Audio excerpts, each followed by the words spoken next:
Amém, queridos irmãos? Chegamos à terça-feira, primeira semana de um novo volume do Alimento Diário, intitulado Buscar as Coisas lá do Alto. O título dessa primeira semana: Em Cristo habita corporalmente toda a plenitude da deidade. O título da terça-feira é semelhante: Em Cristo habita toda a plenitude da deidade. E o versículo, Colossenses 1,19: Aprove a Deus que nele residisse toda a plenitude. Senhor Jesus, obrigado, Senhor, por mais um dia, Senhor, que nós podemos desfrutar novamente a Tua misericórdia, a Tua graça, desfrutar o perdão de nossos pecados pelo Teu sangue precioso derramado na cruz, nos achegar diante do trono da graça para obter misericórdia, graça e socorro em ocasião oportuna. Senhor, nesta manhã nós queremos estar aos Teus pés, buscando a Tua pessoa, buscando a Tua presença, buscando ser enchidos com as Tuas riquezas, com o Teu Espírito. É através do Teu Espírito, da Tua Palavra, que nós seguimos o Teu caminho, que nós Te servimos de maneira adequada, de maneira a agradar o Teu coração. Por isso, Senhor, nos revela cada dia a Tua Palavra. Fala conosco. O Teu falar é muito importante para nós, Senhor. Ensina-nos também a ouvir adequadamente o Senhor. E também nesse dia, amado Senhor, guarda-nos em Ti, guarda-nos em Teu nome, pois em Ti estamos seguros, livres das armadilhas de Satanás, livres das mentiras, dos enganos, livres de todo o mal. Obrigado, Senhor. Jesus é o nosso Senhor.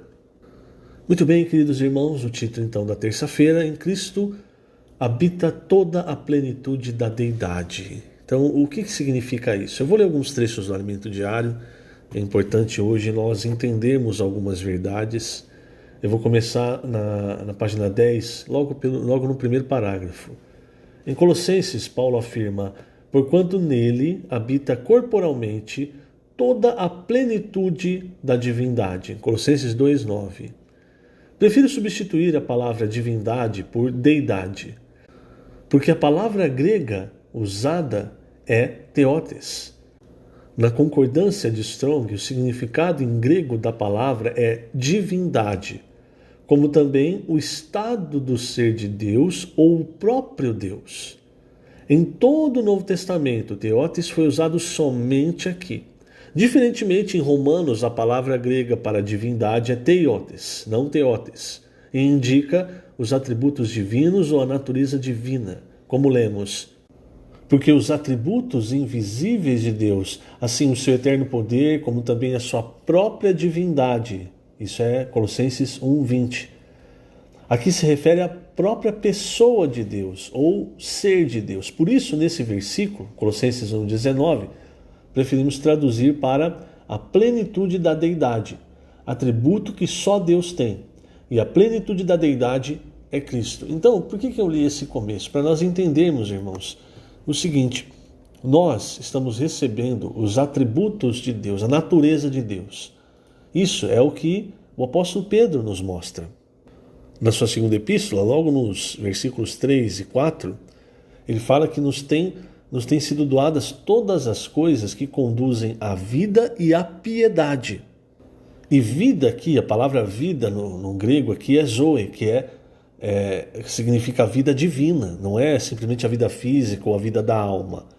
E piedade, você sabe, piedade, se você fosse traduzir ao pé da letra, a palavra piedade seria uma ideia de deusdade, que seria você se parecer com Deus.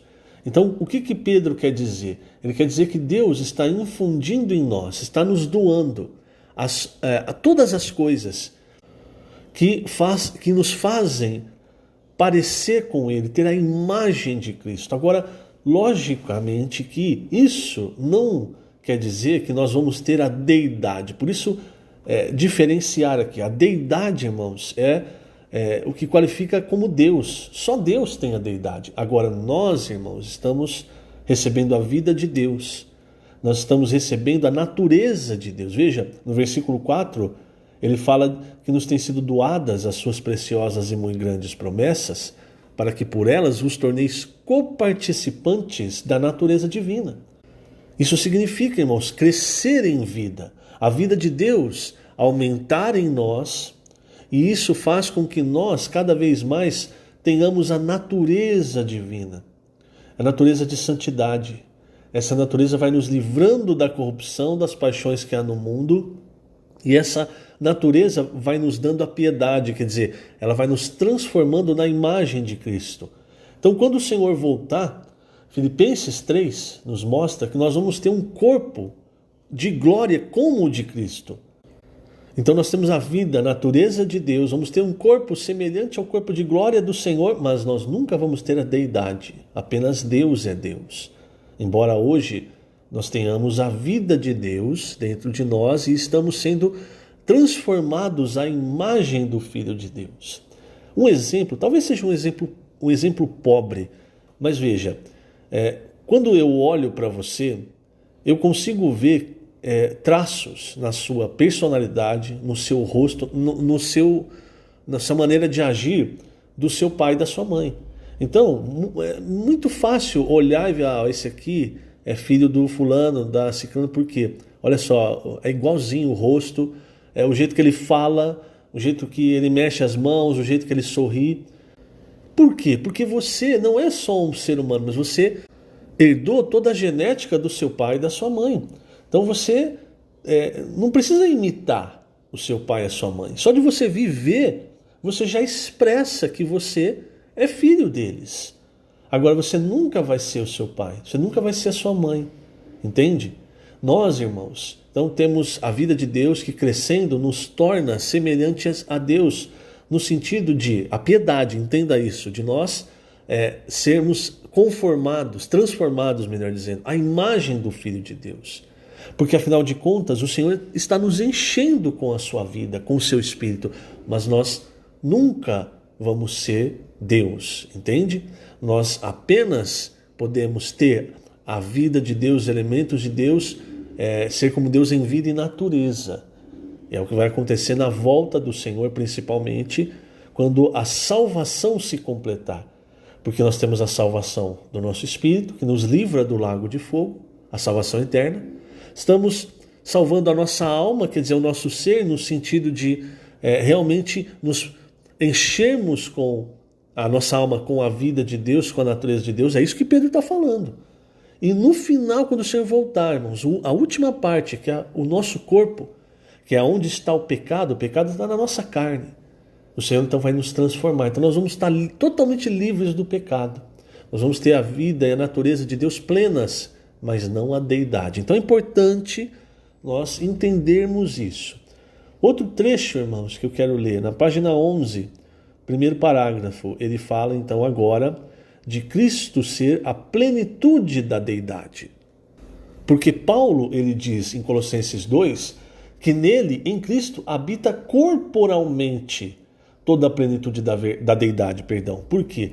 Porque Cristo é o que expressa Deus. E antes, irmãos, eu vou ler, eu acho que é melhor eu ler, vai explicar melhor. Vamos lá, página 11, primeiro parágrafo. A plenitude da deidade hoje tem um corpo, mas não o corpo de homem, porque Cristo já tinha a forma de Deus, já tinha um corpo mesmo antes da criação. Como está escrito, pois ele, subsistindo em forma de Deus, não julgou como usurpação o ser igual a Deus. Então você vê, antes do Senhor se tornar carne, você vê o Senhor aparecendo, o Filho aparecendo no Antigo Testamento. Por quê? Quando você vê Deus ali aparecendo corporalmente, por exemplo, quando ele aparece a Abraão, em Gênesis, ali, irmãos, quem está? É o Filho, porque o Filho é que expressa o Pai. Então, antes dele ser carne, ele já existia em forma de Deus, quer dizer, ele é desde o princípio da eternidade. Quando ele se fez carne, veja como nós precisamos entender as palavras de Filipenses, por exemplo, quando Paulo diz que ele passou a subsistir em forma de Deus. Subsistir quer dizer, é existir abaixo da própria qualidade, competência da sua existência. Quando nós falamos, por exemplo, que uma pessoa está em condição de subsistência, quer dizer que ela está em condição de extrema pobreza. Ela não consegue se alimentar, ela não consegue ter um viver humano adequado. Então, quando o Senhor se fez carne, ele não estava aqui simplesmente como o Filho de Deus. Por isso, tantas vezes ele fala, eu sou o Filho do Homem, porque ele subsistia em forma de Deus, existindo e vivendo sob as regras humanas. Eu vou começar a ler de novo, eu acabei perdendo onde eu estava. Então, página 11, primeiro parágrafo. A plenitude da deidade hoje tem um corpo, mas não um corpo de homem, porque Cristo já tinha a forma de Deus. Já tinha um corpo mesmo antes da criação. Como está escrito, pois ele, subsistindo na forma de Deus, não julgou como usurpação o ser igual a Deus. Filipenses 2,6. Antes da criação, Cristo já subsistia em forma de Deus. Mas quando Cristo se encarnou, tornando-se homem, a palavra se fez carne e habitou entre nós, cheia de graça e de verdade. A palavra, pela encarnação, tomou um corpo, no qual habitava toda a plenitude da deidade. Quando Jesus andava pela Galiléia, onde ele estava, Deus também estava. A plenitude da deidade estava no corpo de Cristo. Quem quer buscar a Deus deve buscá-lo onde? Em Jesus. O homem deve ir atrás de Jesus, segui-lo e ouvir sua palavra. Jesus morreu, seu corpo foi para a morte, mas não ficou na morte. Deus o ressuscitou de entre os mortos e ele recebeu um corpo de ressurreição ou corpo de glória. Tudo o que Deus é está nele. Então, irmãos, veja, eu quis tocar nesses dois pontos para nós entendermos bem esse significado. E um ponto agora dentro do alimento diário, algo que eu gostaria de tocar, é o seguinte: nós precisamos aprender a buscar o Senhor. É só o Senhor. O Senhor, ele é tudo o que nós podemos alcançar de Deus, nós alcançamos através do Senhor Jesus, entende? E o Senhor Jesus, irmãos, ele fala conosco.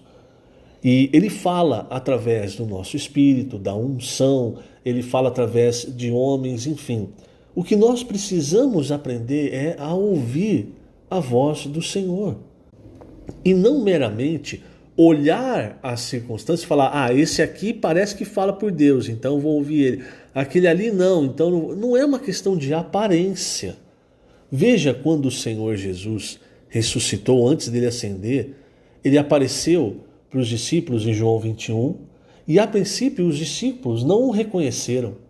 Mas quando ele começou a falar, aí os discípulos o reconheceram. A mesma coisa acontece quando ele aparece logo após ressuscitar para Maria. Quando ele começa a falar, Maria reconhece o Senhor. Com os discípulos no caminho de Emaús, a mesma coisa. Esses um pouco mais tempo, levou um pouco mais de tempo. Mas por fim, eles reconheceram o Senhor. O que eu quero dizer é, irmãos, nós precisamos aprender a ouvir a voz do Senhor e saber, esse aqui é o Senhor que está falando. Seja através de homem, seja através da unção, seja através da nossa leitura, enfim. Nós precisamos aprender a ouvir o Senhor. E isso requer intimidade, irmãos. E intimidade requer muitos encontros. Você não se torna íntimo, por exemplo, de uma pessoa que você vê uma vez na semana. Às vezes você pode ver uma pessoa todos os dias, por exemplo, no seu trabalho, mas você não é íntimo daquela pessoa, é um amigo de trabalho. Para ter intimidade, irmãos, é preciso ter muitos encontros, é preciso ter muita conversa, e é isso o que o Senhor quer conosco. Se você for lá para Êxodo 19, quando ele fala para o povo de Israel, que ele tirou o povo do Egito com asas de águia, ele cita uma palavra que sempre, irmãos, me impressiona. E ele fala, e vos cheguei a mim. Quer dizer, eu não tirei vocês do Egito só para vocês terem liberdade e aí cada um seguir o seu caminho. Não, eu tirei porque eu quero vocês perto de mim. Então você perceba, querido irmão, querida irmã, que Deus, ele não salvou você só para perdoar você dos pecados, só para te dar a vida eterna. Nesse processo, irmãos, o Senhor quer você perto dele. E como é que nós nos aproximamos mais do Senhor? Através da palavra. Se nós aprendermos a ouvir o Senhor, Se nós exercitarmos o nosso espírito, você sabe, o nosso espírito ele tem a consciência, a intuição e a comunhão. A comunhão, o órgão da comunhão é quando nós temos comunhão com o Senhor, quando nós falamos com o Senhor. E a intuição é quando nós recebemos o que o Senhor fala. Quando Paulo ele ora para que os efésios tenham espírito de sabedoria e revelação, quer dizer, a sabedoria é o que vem de Deus. É ouvir a Deus. A revelação é na parte do nosso espírito da intuição, quando a palavra de Deus é revelada. Então, irmãos, nós precisamos buscar ter essa intimidade com o Senhor, ouvir o falar do Senhor, saber, olha, esse aqui está falando um homem, não é? Mas esse aqui é o Senhor que está falando. Por quê? Porque ele fala, o meu coração está queimando. Lembra dos discípulos em Emaús? Se nós, irmãos, não aprendemos a ouvir o Senhor, quando eu falo ouvir o Senhor, eu estou falando da rema, não é? Que acontece quando o Senhor fala no nosso espírito, na nossa leitura, quando o Senhor fala através da palavra profética. Tudo isso, irmãos, nós precisamos aprender a detectar, e isso vem com a intimidade. Depois que você tem intimidade com o Senhor, você começa a perceber o teor, como é a fala do Senhor, a entonação, tudo, e você percebe o que é o Senhor falando e o que é Satanás mentindo. Isso, querido irmão, querida irmã, isso muda toda a nossa vida cristã. Então vamos sempre perseverar em ter cada dia mais intimidade com o Senhor, buscando falar de Deus. Que o Senhor te abençoe grandemente nesse dia. Lembrando, estamos colocando essas gravações na página do YouTube da Igreja em Ribeirão Preto. Jesus é o Senhor.